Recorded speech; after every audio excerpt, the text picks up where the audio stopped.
ఆయన పార్టీ మారేసరికి అందరూ ఆశ్చర్యపోయారు. ఆ వార్త నిజం కాదేమో, ఏదో ఫేక్ న్యూస్ ఏమో అని భావించారు. ఆ తర్వాత ఆయనే స్వయంగా చెప్పేసరికి ఆశ్చర్యపోవటం అందరి వంతైంది.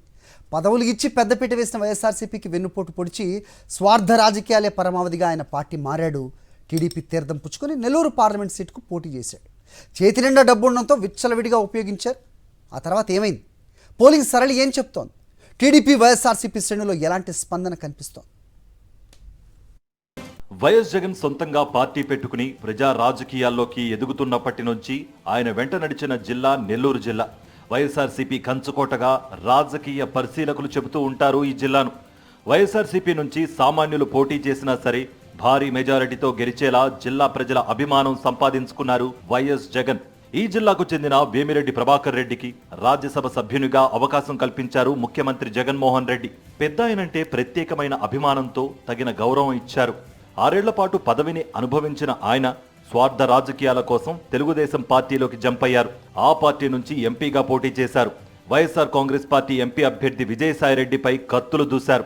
ఆయన 100 కోట్ల రూపాయలను ఖర్చు పెట్టి పలు గ్రామాల్లో ఓట్లను గంపగుత్తుగా కొనేశారని జిల్లా రాజకీయాలను పరిశీలించిన వారు చెప్పుకుంటున్నారు. వైఎస్ఆర్ కాంగ్రెస్ పార్టీ నుంచి ఎంపీ అభ్యర్థిగా బరిలోకి దిగిన విజయసాయిరెడ్డి ప్రచారంలో దూసుకు వెళ్లారు. నియోజకవర్గమంతా కలిగి తిరిగారు. అందరినీ కలుపుకుపోయారు. వైఎస్ జగన్మోహన్ రెడ్డి పాలనలో ఈ 5 ఏళ్లలో జరిగిన సంక్షేమాభివృద్ధి గురించి ప్రజలకు వివరించారు. ప్రజల ఆదరణ పొందిన పథకాలన్నీ కొనసాగుతాయని, విశ్వసనీయ నాయకత్వానికి మద్దతుగా నిలవాలని అన్ని వర్గాల ప్రజలకు సవినయంగా విజ్ఞప్తి చేశారు.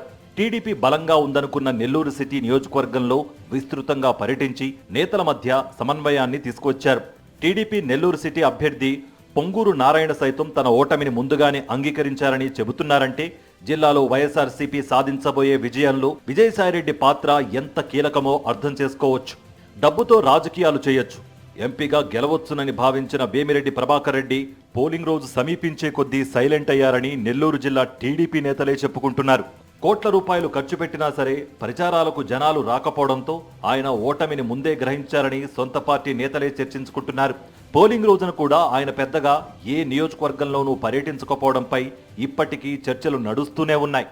నెల్లూరు సిటీ, రూరల్తో పాటు ఆత్మకూరు, ఉదయగిరి నియోజకవర్గాల్లో అధికంగా ఉండే మైనారిటీలందరూ వైఎస్ఆర్ కాంగ్రెస్ పార్టీకి వన్ సైడెడ్ గా ఓట్లు వేశారని టీడీపీ నేతలే బహిరంగంగా మాట్లాడుకుంటున్నారు. దీంతో నెల్లూరు జిల్లాలో ఉండే సుమారు 2 లక్షల మైనారిటీ ఓట్లు విజయసాయిరెడ్డికే పడ్డాయని తెలుగుదేశం పార్టీ నేతలే మాట్లాడుకోవడం జిల్లాలో చర్చనీయాంశంగా మారింది. దీంతో వేమిరెడ్డి ప్రభాకర్ రెడ్డికి ఓటమి ఖాయమనేది రాజకీయ పరిశీలకులు చెబుతున్నమాట. వైఎస్ఆర్ కాంగ్రెస్ పార్టీ ఏర్పాటైనప్పటి నుంచి ఇప్పటి వరకు నెల్లూరు ఎంపీ స్థానాన్ని ఆ పార్టీ ఓడిపోలేదు. ఈసారి కూడా జిల్లాలో విజయ కేతనం ఎగరవేసేలా ఏరి కోరి సాయిరెడ్డిని అక్కడ అభ్యర్థిగా ఖరారు చేశారు సీఎం వైఎస్ జగన్. పార్టీ అభ్యర్థిగా విజయసాయిరెడ్డి పేరు ప్రకటన జరగగానే వెంటనే రంగంలోకి దిగి ఒక్క క్షణం కూడా వృధా చేయకుండా ముమ్మరంగా పర్యటించారు. ప్రత్యేకంగా ఒక టీంను ఏర్పాటు చేసి ప్రతి సమస్యను పరిష్కరిస్తూ ప్రచారాన్ని కొత్త పుంతలు తొక్కించారు. పార్టీలో అసంతృప్తిగా ఉండే నేతలని పిలిపించి మాట్లాడటంతో పాటు తెలుగుదేశం పార్టీలోని అసంతృప్తి నేతలతో డైరెక్ట్గా టచ్లోకెళ్లి రాజకీయ ప్రత్యర్థుల గుండెల్లో రైళ్లు పరిగెత్తించారు. నెల్లూరు జిల్లా నుంచి రౌడీలను తరిమివేయడం జరుగుతుందని, ధైర్యం ఉంటే తనను ఎదుర్కోవాలని ప్రజలను హింసిస్తున్న వారికి సవాల్ కూడా విసిరారు. ఈ నేపథ్యంలో నెల్లూరు జిల్లా అసెంబ్లీ అభ్యర్థులకు అలాగే ఎంపీ అభ్యర్థి విజయసాయికి మంచి మెజారిటీలు వస్తాయని జిల్లాలో టాక్ నడుస్తోంది.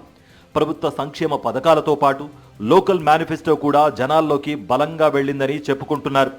యువత, నిరుద్యోగులు పెద్ద ఎత్తున విజయసాయిరెడ్డికి మద్దతుగా నిలబడ్డారని ఓటింగ్ సరళిని బట్టి చూస్తే స్పష్టమవుతోంది. మొత్తంగా విజయసాయిరెడ్డి గెలుపు ఖరారు అవడంతో టీడీపీ ఎంపీ అభ్యర్థి వేమిరెడ్డి ప్రభాకర్ రెడ్డి తన రాజకీయ జీవితంపై పునరాలోచనలో పడ్డారనే ప్రచారం ఆయన సన్నిహితుల నుంచే వినిపిస్తోంది.